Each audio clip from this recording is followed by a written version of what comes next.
Your day is going well. Welcome to my presentation. I'm doing it clearly on sleep, but more on how sleep relates to mood. I have never had very good sleep habits growing up. I was your typical teenager that stayed up late hours of the night, and then woke up super late. And this year in particular, I kind of started getting more of a grasp on my sleep because I knew there were certain goals I wanted to reach in my life, and I recognized that I needed better sleep in order to reach that. So I wanted to do this research on how sleep affects your mood because intuitively I think we all know that it does. But I wanted to know if there was any deeper research and what we could learn from that research. Um, so here's kind of what I found. Just to kind of start off, it's quite a problem in the United States where 33% of adults report not getting enough sleep, and that's a pretty big proportion. That's 1/3 of the population.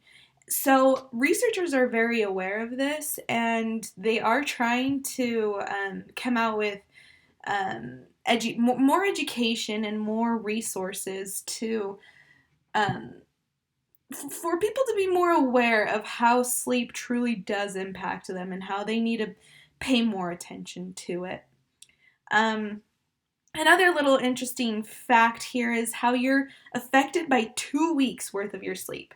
So I that's something that I didn't know of. I thought that just your day is affected by the night like before, right? However you slept, that's going to affect your day. And not that that's necessarily wrong. It definitely does affect your day.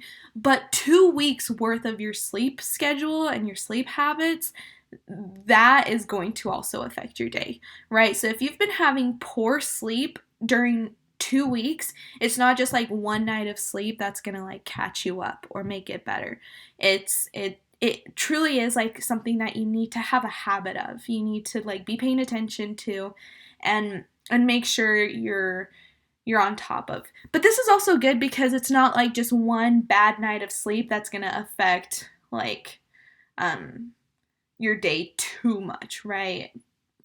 But it still will. You still need to pay attention to your sleep every day.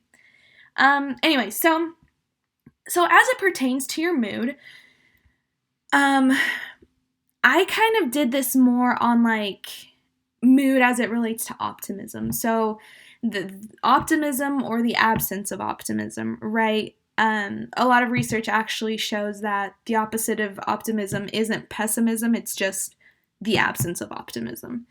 But we won't get too much into that. So, to start off, well, the amount that we are recommended is between 7 and 8 hours of sleep. Any less than that, it's going to negatively affect your mood, and any more than that as well, it will negatively affect your mood. Clearly, you need to be aware of how much time you need to sleep because it might be different and it's definitely like on an individual basis, and you should pay attention to it. You should see how you're affected by um, different times of sleep and find what works for you, right? But anyway, so when you do not sleep well, when you have an unhealthy sleep habit, you put yourself at risk for quite a few things. You're more at risk of depression. You're more at risk of lower life satisfaction, increased anxiety, increased stress, greater emotional distress, maladaptive perfectionism, which is actually pretty interesting because it's like maladaptive perfectionism is when you strive for perfectionism, but you're not necessarily looking at like the positive aspects of perfection, of reaching perfection. You're actually looking at the negative consequences of not being perfect. So, not that perfectionism is ever really a good thing, but maladaptive perfectionism can be even a little bit worse. Um, yeah. And on the other side, so like what benefits does healthy sleep bring?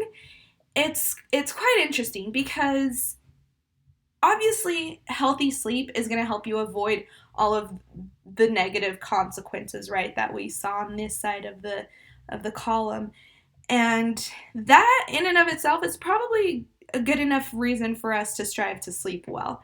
But as it pertains to just like benefits of sleeping well, that doesn't have to do with avoiding any negative consequences, there really isn't any. Or at least as far as my research went, I didn't really find any. You can deal better with stress, right? And you if you sleep better, you have more optimism, and more optimism leads to better sleep, and then you kind of get into this cycle, a really good cycle, right? So there's those things. But as far as more benefits, I didn't really find anything, and I think that's an interesting gap in the research. I think that we could probably find ways in which good sleep positively affects someone's mood. And that's really it. That's kind of my research summarized. And I just want to let you guys know sleep really matters. Like, pay attention to it. Make sure you are following good sleep habits, and don't forget that that's really important. And you're gonna do so much better in reaching your goals if you actually pay attention to sleep and not just try to maximize the hours in your day, right, with less sleep. So, hope you guys enjoyed, and I hope you have a great rest of your day.